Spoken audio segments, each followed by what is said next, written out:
안녕하세요. 저는 도망가다시피 해외에 나와 살고 있는 여자입니다. 저 말만 들으면 제가 잘못을 저지르고 해외로 도주한 것 같지만 누군가를 피하기 위해 어쩔 수 없이 해외를 도피처로 삼게 되었어요.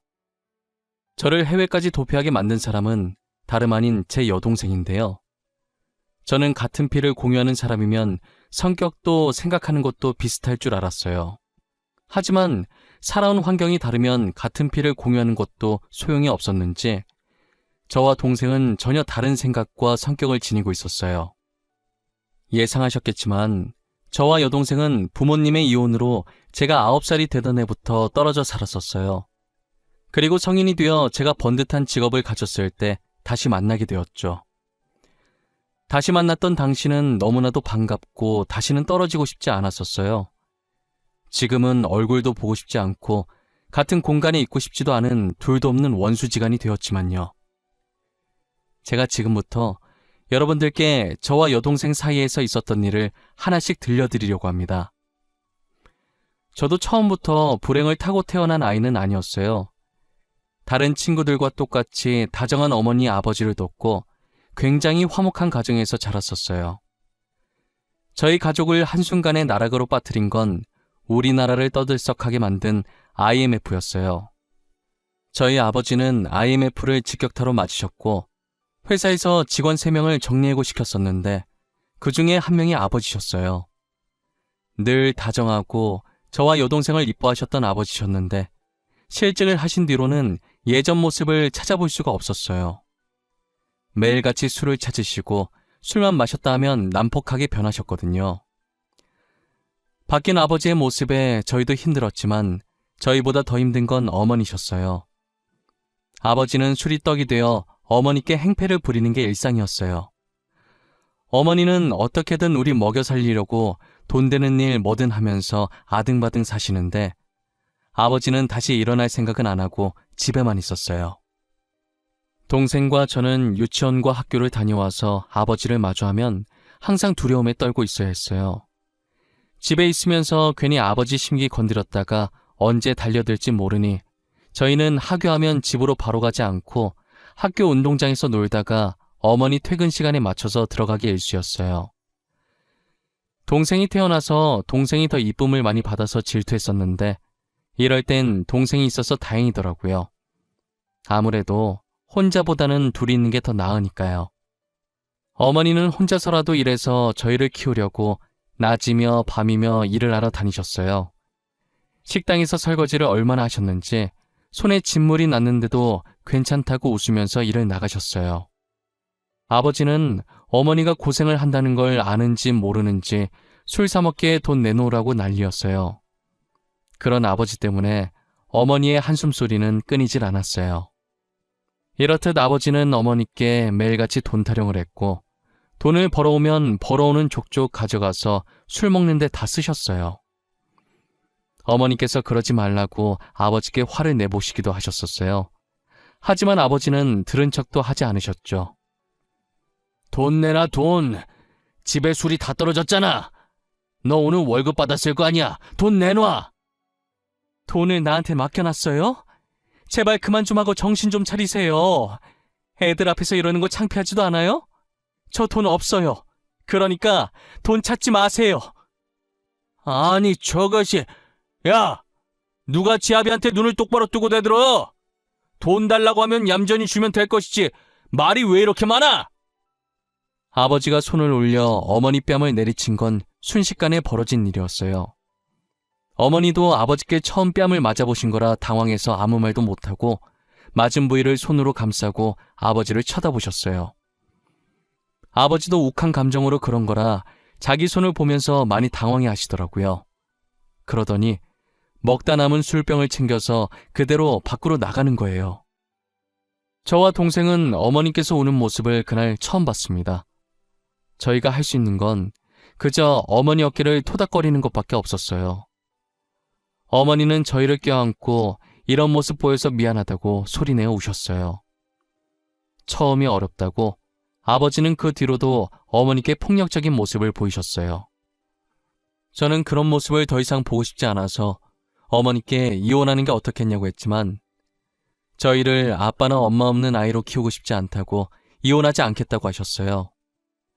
동생은 어린 나이라 아직 철이 없어서 그런지 이혼하지 말라고 울고 난리더라고요. 어머니는 그런 동생을 껴안으면서 절대 이혼 안 할 거니까 걱정하지 말라고 했어요. 그런 일상이 반복되고 있었는데 갑자기 아버지께서 멀끔한 모습으로 나가는 거예요. 나가기 전 어머니께 그동안 미안했다고 앞으로 가족을 위해 다시 열심히 살아보겠다고 하시더라고요. 어머니와 저희는 드디어 아버지가 정신을 차렸다고 다시 예전으로 돌아갈 수 있다고 생각을 했어요. 하지만 아버지는 저희의 기대를 완전히 짓밟아 버렸어요.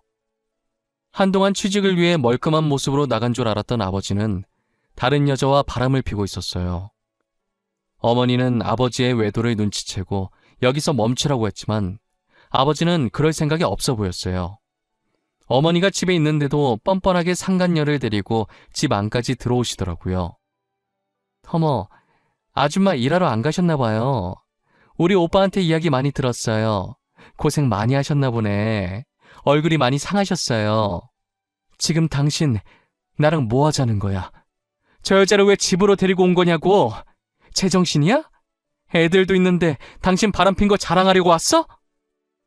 이 언니 왜 이렇게 날이 서 있어? 역시 없이 사는 집안이라 그런가? 성깔이 너무 더럽다. 언니, 그동안 수고하셨어요. 이제 저희 오빠 놔주세요. 오빠는 이제 제가 먹여 살릴게요. 이제 그만하자. 어차피 이렇게 사는 거 지긋지긋했잖아. 안 그래? 우리 각자 떨어져 사는 게 서로에게 더 좋지 않겠어? 그래요, 언니. 그리고 오빠는 언니보다는 돈 많은 저랑 사는 게 더 행복할걸요? 언니도 돈 못 버는 남편이랑 살 바엔 혼자 사시는 게 낫지 않겠어요?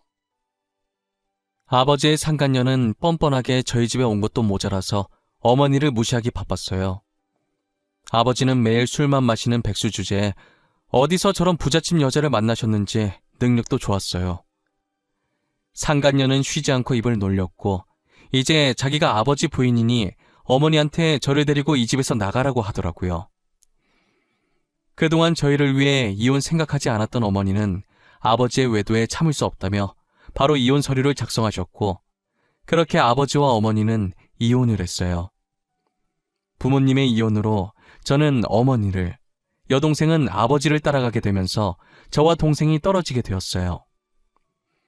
아버지의 외도로 이혼을 하게 된 것이라 이혼 책임이 아버지께 있어서 어머니께 위자료를 줘야 했는데 양육비는 안 주려고 한 명씩 데리고 간 것이었어요. 여동생은 아버지와 함께 가지 않으려고 울고불고 난리였고 아버지는 그런 여동생을 들쳐업고 저와 어머니의 반대 방향으로 걸어 나갔어요. 그게 여동생의 마지막 모습이었어요. 어머니는 이혼을 하시고 저 하나만 바라보며 열심히 사셨어요. 어떤 굳은 일이라도 마다하지 않으셨고 돈이 된다고 하면 무조건 하셨어요. 그런 어머니를 보고 어린 제가 할 수 있는 건 오로지 공부밖에 없었어요. 저는 자는 시간을 제외한 모든 시간에 책상 앞에 앉아서 죽어라 공부를 했어요. 어머니를 웃게 할 수 있는 건 나밖에 없다는 생각에 얼른 커서 훌륭한 사람이 되어 어머니의 고생을 덜어드리고 효도해야겠다는 생각을 했었어요. 정말 이 악물고 공부해서 고등학교 졸업할 때까지 전교 1등을 놓치지 않았어요. 저는 고등학교 졸업하고 바로 일자리에 뛰어들까 했지만 어머니께서 이대로 취업하기엔 제 성적이 너무 아깝고 대학을 가야 더 돈을 많이 벌 수 있다고 하셔서 대학을 가게 되었어요. 공부 말고 관심 있었던 게 디자인밖에 없어서 저는 패션 디자인 학과를 가게 되었고 대학교를 다니면서 알바를 시작했어요. 제가 막상 대학교를 다니다 보니 계속 욕심이 생기더라고요. 조금만 더 하면 더 큰 돈을 벌 수 있는데 내가 조금만 더 열심히 하면 좋은 곳에 갈 수 있는데 이런 욕심들이 생기면서 유학을 결심하게 되었어요. 어머니께 유학 얘기를 했더니 잘 생각했다며 자기 걱정하지 말고 유학 갔다 오라고 하시더라고요. 저는 학교 다니며 주말에도 아르바이트를 했고 방학에도 쉬지 않고 아르바이트를 했어요. 그렇게 한 푼 두 푼 열심히 모은 돈을 가지고 어머니 도움 없이 저 혼자 힘으로 유학을 다녀왔죠. 유학 가서도 생활할 돈이 필요해서 틈틈이 아르바이트를 했었어요. 제가 아르바이트하는 곳에 저처럼 유학을 와서 일을 하게 된 한국인 남자 한 명이 있었어요. 같은 언어로 말을 할 수 있는 사람이 그 남자밖에 없다 보니 자주 만나게 되었고 그 인연으로 만나기 시작했다가 어찌저찌 결혼까지 하게 되었네요. 저는 아버지의 변한 모습을 보고 결혼을 하겠다는 생각을 아예 안 했었거든요. 하지만 남편은 아버지와 달랐고 무인도에 떨어져도 살 수 있을 정도로 생활력이 강했어요. 그리고 무엇보다 제 꿈을 위해 자기가 더 희생을 했던 사람이었고요. 저는 남편이 뒤에서 응원해주고 지지해준 덕분에 패션 디자이너의 길을 걷게 되었고 나름 알아주는 디자이너로 성장하게 되었어요. 남편은 자기가 하고 싶어 하던 것도 포기하고 저를 위해 한국으로 같이 돌아와 줬어요. 저는 디자이너가 되어서도 꾸준히 디자인 공부를 했고 남편은 외국 무역회사에 취업을 했어요. 한국에 돌아온 지 얼마 되지 않아서 제가 정말 존경하던 디자이너 분께서 패션쇼를 하게 된 거예요. 저는 초대받을 거라는 생각을 못했었는데 그분이 먼저 제게 초대장을 보내셨더라고요. 제가 롤모델로 삼던 분이시라 집에 그분이 만드신 옷이 정말 많았어요. 그날은 머리부터 발끝까지 그분이 만드신 옷들로 입었고 그에 어울리는 머리를 하기 위해 유명한 미용실에 가게 되었어요. 연예인들이 많이 온다는 말이 맞는지 연예인들과 같이 찍은 사진이 군데군데 붙여져 있더라고요. 신기해서 이리저리 둘러보고 있는데 여자 알바생이 밝은 목소리로 저를 안내하더라고요. 지금 선생님들이 다 일하고 계셔서 조금만 기다려야 한다면서 하고 싶은 스타일이 뭔지 물어보는 거예요. 파마나 염색 같은 시술을 하러 온 건 아니고 드라이만 살짝 하려고 한다고 했어요. 간단한 드라이는 자신이 해드릴 수 있다면서 급한 거면 자신이 해주겠다고 하더라고요. 저는 시간이 충분했지만 알바생이 친절한 게 마음에 들어서 그렇게 하라고 했어요. 보통 미용실 가면 머리 하는 동안 마땅히 할 게 없으니까 이런저런 이야기를 하게 되잖아요. 저도 할 게 없으니 머리하면서 알바생과 쓸데없는 이야기를 많이 했어요. 여기서 일하신 지 오래됐나 봐요. 보통 알바면 기구 정리나 제품 정리 이런 거 하지 않아요? 직접 손님 머리 만져주는 알바는 못 본 것 같은데 간단한 드라이는 또 다른가? 저 여기서 일한 지 2년 조금 넘었어요. 드라이 하는 건 어깨너머로 많이 봤었고 가끔 제가 선생님들 머리도 해줘서 드라이 정도는 해도 될 것 같다고 바쁘실 땐 저한테 맡기세요. 2년이나 일하셨구나. 많이 어려 보이는데 나이가 어떻게 되세요? 아, 내가 너무 깊게 들어갔나? 실례였다면 죄송해요. 초면에 무례했죠? 헤이, 아니에요. 나이 물어보는 게 뭐가 무례해요? 이건 무례한 축에도 안 속해요. 저 올해 26살 됐어요. 26살이요? 제 동생도 올해 26살 됐을 텐데 안 본 지 지금 21년 정도 된 것 같아요. 선생님 보니까 갑자기 제 동생이 보고 싶네요. 잘 살고 있는지 뭐하고 지내는지. 고객님도 슬픈 사연이 있으신가 봐요.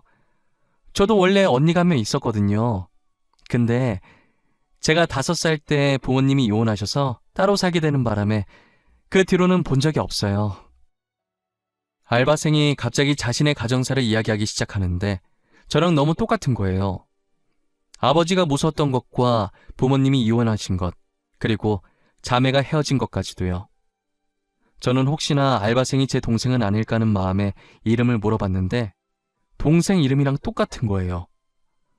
이름을 듣는 순간 저도 모르게 눈물이 나왔고 동생은 머리하다가 갑자기 제가 우니까 당황해서 휴지를 들고 오더니 무슨 일이냐고 저를 달래더라고요. 저는 휴지를 건네는 동생의 손을 꼭 잡고 제가 언니임을 밝혔어요. 동생도 제가 언니라고 하자 눈동자가 심하게 흔들리더니 이내 저를 껴안더라고요. 동생은 저를 껴안은 상태로 그동안 잘 지냈냐를 시작해서 폭풍 질문을 했어요. 저는 동생이 묻는 말에 다 대답을 해줬고 동생에게도 그동안 어떻게 지냈냐고 물어봤어요. 부모님이 그렇게 이혼하고 아버지는 재혼을 하셨지만 얼마 못 가서 또 이혼을 하셨대요. 그 뒤로는 줄곧 아버지와 동생 둘이서만 살았다고 하더라고요. 형편이 어려워서 어린 나이부터 알바를 했고 대학도 자기 힘으로 다니고 있다고 하더라고요. 중간중간 휴학해서 돈 벌고 다시 등록금 내고 또 휴학해서 돈 벌기를 반복하면서 지냈대요. 그래서 아직 대학교를 졸업 못하고 아르바이트를 3개나 뛰고 있다고 하더라고요. 아버지는 여전하셔서 성인 되자마자 동생은 자취를 시작했고 평일엔 미용실, 주말 오전엔 학원 보조, 주말 오후엔 PC방 알바를 하고 있었어요. 저는 이렇게 잘 살고 패션쇼 가려고 머리하러 왔는데 동생은 이렇게 힘들게 사는 모습을 보니 너무 안쓰럽고 그래도 밝게 잘 자라줘서 기특하기도 했어요. 전 그동안 못해줬던 언니 노릇을 이제라도 해줘야겠다는 생각이 들었어요. 그날 저는 미용실을 나오기 전에 동생과 번호를 교환했고 그 뒤로 자주 만났어요. 오랜만에 어머니와도 인사시켜 주었고 제가 항상 남편과 붙어 있어서 남편과도 자주 만났어요. 저와 남편은 동생의 미래를 응원해줬고 이제 일 좀 줄이고 편하게 살라고 등록금도 대신 내줬어요.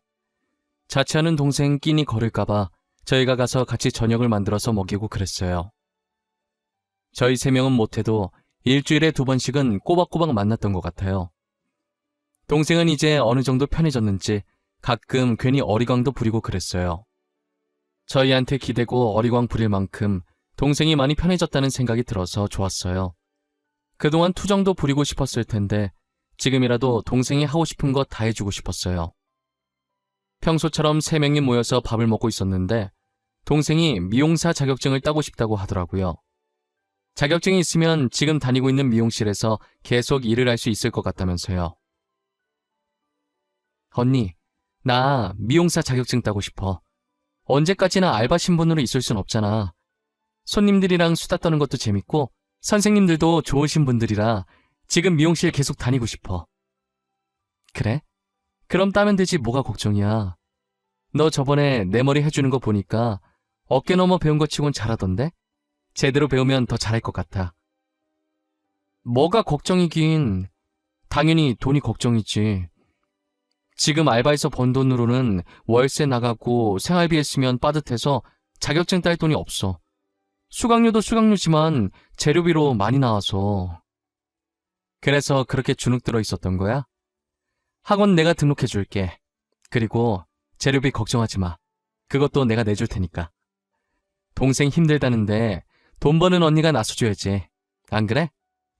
저는 동생이 돈 없어서 주눅 들어 있는 모습이 보기 싫었어요. 늘 당당한 동생인데 항상 돈 얘기만 나오면 어깨가 축 처져 있거든요. 언제나 당당하고 자신감 넘치는 모습으로 살아주길 바랐어요. 그래서 미용사 자격증 따고 싶다는 동생의 말에 한치의 망설임도 없이 수강료와 재료비까지 해서 400만 원을 기꺼이 동생에게 줬어요. 동생은 열심히 미용사 자격증 공부를 하는 것 같았는데 좀처럼 합격 소식이 들려오질 않더라고요. 저와 남편은 혹시라도 동생이 기죽고 하고 싶은 걸 못하고 포기할까봐 절대 포기하지 말라고 노력은 배신하지 않는다면서 끝까지 해보라고 격려와 위로를 아끼지 않았어요. 동생은 합격이 되질 않으니 이 길이 아니라고 생각했는지 갑자기 필라테스를 하고 싶다고 하더라고요. 요즘 자기 주변 친구들 다 하고 있다면서 돈 많이 버는 것 같다고 자기도 배우고 싶다는 거예요. 언니, 아무래도 미용은 나랑 아닌가 봐. 이만큼 했으면 안 되는 거야. 그래서 포기하려고. 그래서 말인데 나 필라테스 자격증 따고 싶어. 요즘은 필라테스가 유행이래. 좋아야 하는 거지. 유행이라고 다 따라가면 어떡해. 확실히 필라테스가 하고 싶은 거야? 당연하지. 나 너무 하고 싶어. 내 친구들도 이미 다 하고 있다더라고. 나도 몰랐는데 그게 그렇게 돈을 많이 번대. 그래서 나도 한번 해보려고. 언니가 나 좀 도와줘, 응? 그래, 알겠어. 네가 이렇게 나한테 부탁한 적이 없는데 얼마나 하고 싶으면 부탁을 다 하겠어. 그건 알아둬야 한다. 내가 자세 교정한다고 필라테스 다녀봐서 아는데 필라테스 만만하게 볼 거 아니야. 당연하지. 나 마음의 준비 다 했어. 진짜 잘할 수 있어. 언니가 나한테 투자한 거 아깝지 않게 엄청 열심히 할 거야. 자격증 따서 학원 운영하게 되면 내가 언니는 공짜로 받게 해줄게. 자신만만한 동생을 보니 이번엔 제대로 할 수 있을 것 같다는 생각에 돈을 줬어요. 몰랐는데 필라테스 자격증 따는데 최소 200만 원에 많게는 1000만 원까지 들더라고요. 저는 큰 마음을 먹고 더 많은 걸 배우라고 800만 원을 동생에게 보내줬어요. 오랜 시간 동안 못 본 동생이라 하고 싶다는 것들 다 해주고 싶어서 그랬던 건데 그러면 안 됐나 봐요.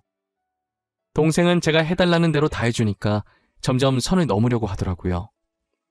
필라테스 할 때 입을 요가복에 요가 매트 사야 한다고 좋은 거 사게 100만 원을 더 보내달라고 하더니 얼마 지나지 않아서 필라테스 힘들어서 그만뒀다고 요리학원 등록할 거라고 돈 달라고 하는 거예요. 저는 계속되는 요구에 보내줘야 하나 말아야 하나 하다가 이번이 마지막이라고 하고 돈을 보내줬어요. 돈을 보내준 뒤로 저도 갑자기 디자인 의뢰가 들어와서 바빠지는 바람에 동생을 보지 못했어요. 작업에 들어가면 외부에서 연락 올 곳이 많아서 동생에게 따로 연락할 시간도 없어요.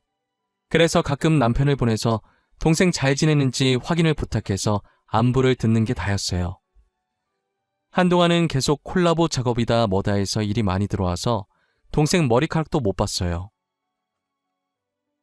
그러다 남편이 되게 진지한 표정을 짓고선 저를 부르더라고요. 너무 진지하게 할 얘기 있다길래 잘못한 것도 없지만 괜히 겁을 먹었어요. 슬금슬금 남편 앞으로 가니까 남편은 되게 난처하다는 듯 제게 자신의 휴대폰을 들이미는 거예요. 갑자기 들이미는 휴대폰에 이게 뭐냐고 눈짓했고 남편은 일단 한번 보라고 하더라고요. 저는 남편의 폰을 받아들었고 화면에 떠있는 메시지 창을 읽었어요. 이상한 사진과 함께 어떤 여자가 남편한테 오빠 오빠 하면서 문자를 보냈더라고요. 남편은 답장한 게 없길래 더 있나 싶어서 위로 올려보니 이런 문자를 보낸 게 한두 번이 아니더군요. 누가 이딴 걸 남편한테 보낸 건지 보려고 문자창에 떠있는 번호를 봤는데 처제라고 저장되어 있는 걸 보니 제 여동생인 거예요. 언제부터 문자 온 거냐고 했더니 제가 한참 일하느라 동생을 못 챙겼을 때부터라고 하더라고요. 남편은 제가 시키는 대로 동생 챙겨주러 간 것뿐인데 동생은 혼자 착각을 하고 남편에게 흑심을 품고 어떻게 해보려고 사랑 가득한 말과 함께 자신의 이상한 사진을 보냈던 것이었어요. 아마도 남편을 꼬실 겸 제가 이걸 보고 오해를 해서 남편과 헤어지길 바랐겠죠. 저는 이걸 가만히 두면 안 되겠다는 생각을 했고 남편 휴대폰을 들고 곧바로 동생의 집으로 갔어요. 당시 제가 무슨 정신으로 운전을 했는지도 모르겠고 도착해보니 15분 걸릴 거리를 9분 만에 왔더라고요. 차에서 내리자마자 엘리베이터 기다릴 여유도 없이 계단으로 동생 층수까지 뛰어 올라갔어요. 저는 동생 집 비밀번호를 누르고 문을 열자마자 동생 머리채를 잡고 따졌어요. 이 기집애 진짜 미친 거 아니야? 감히 언니 남편을 꼬시려고 해? 네가 지금 제정신이야? 내가 지금까지 너한테 어떻게 했는데 사람 뒤통수를 이렇게 치고 있어? 이거 놔! 내가 꼬신 게 아니라 형부도 나를 좋아했어. 진심으로 사랑했다고. 우리 사랑을 방해한 건 언니야. 언니 때문에 형부가 나한테 못 온 거라고. 네가 일방적으로 한 게 뭐가 사랑이야. 내가 네가 보낸 문자 안 본 줄 알아? 자, 여기 있다. 네가 보낸 문자. 너만 주구장창 보냈지. 우리 그 애는 답장한 거 하나도 없어. 안 보여? 답장을 안 보낸 게 아니라 언니 때문에 못 보냈겠지. 상혁 오빠, 나 진짜 좋아해. 언니가 아니라 나를 좋아한다고. 언니는 가진 것도 많으면서 욕심이 왜 이렇게 많아? 상혁 오빠, 나한테 내놔! 망상도 병이라더니 너를 보니까 그 말이 딱 이해가 간다. 불쌍한 것. 너는 평생 망상이 나면서 한심하게 살아. 그동안 내가 너한테 해준 게 아깝다. 저는 잡고 있던 동생 머리채를 내동댕이 쳤어요.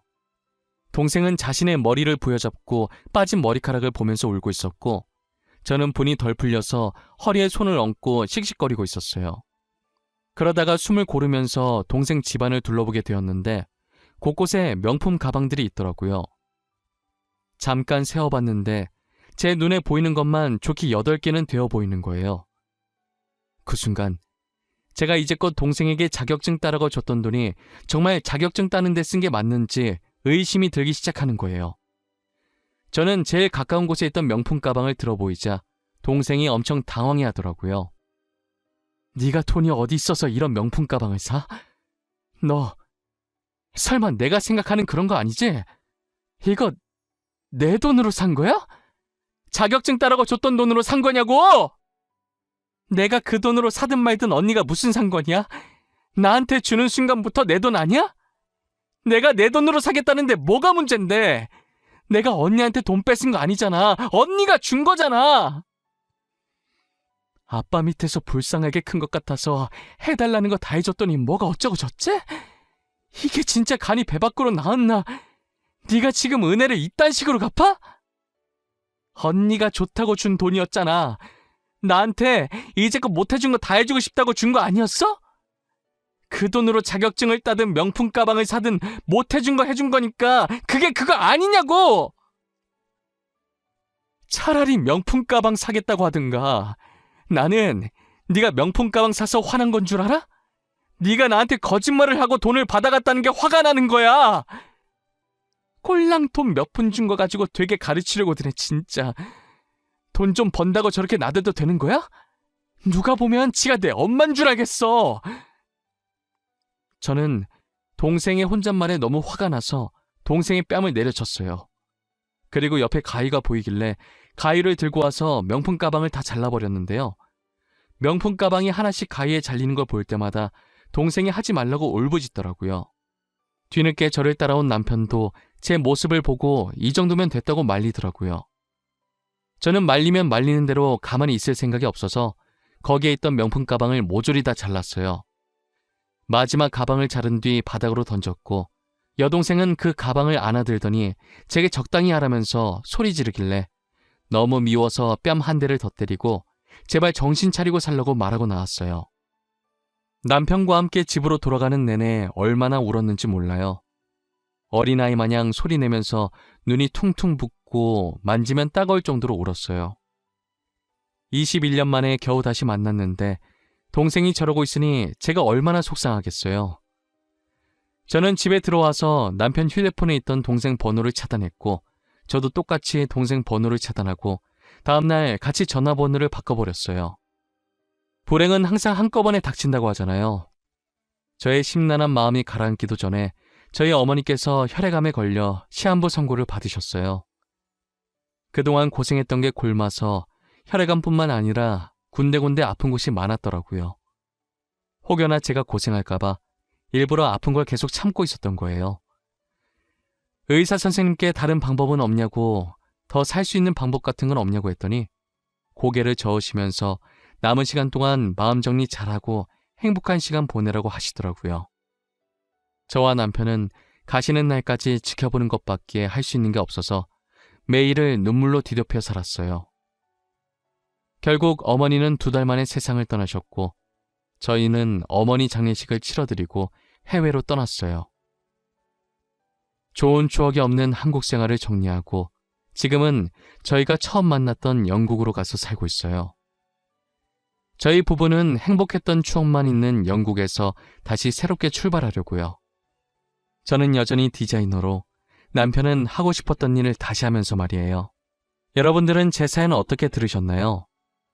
제가 동생과 연을 끊은 게 잘한 행동이었다는 생각이 드시나요? 여러분들도 끊어야 할 인연이라면 저처럼 가차없이 끊으시길 바랄게요. 바뀔 걸 기대하고 잡고 있어봤자 달라지는 건 아무것도 없더라고요. 지금까지 제 사연 들어주셔서 너무 감사하고 절대 무슨 일 있어도 후회할 행동은 절대 하지 않았으면 좋겠습니다.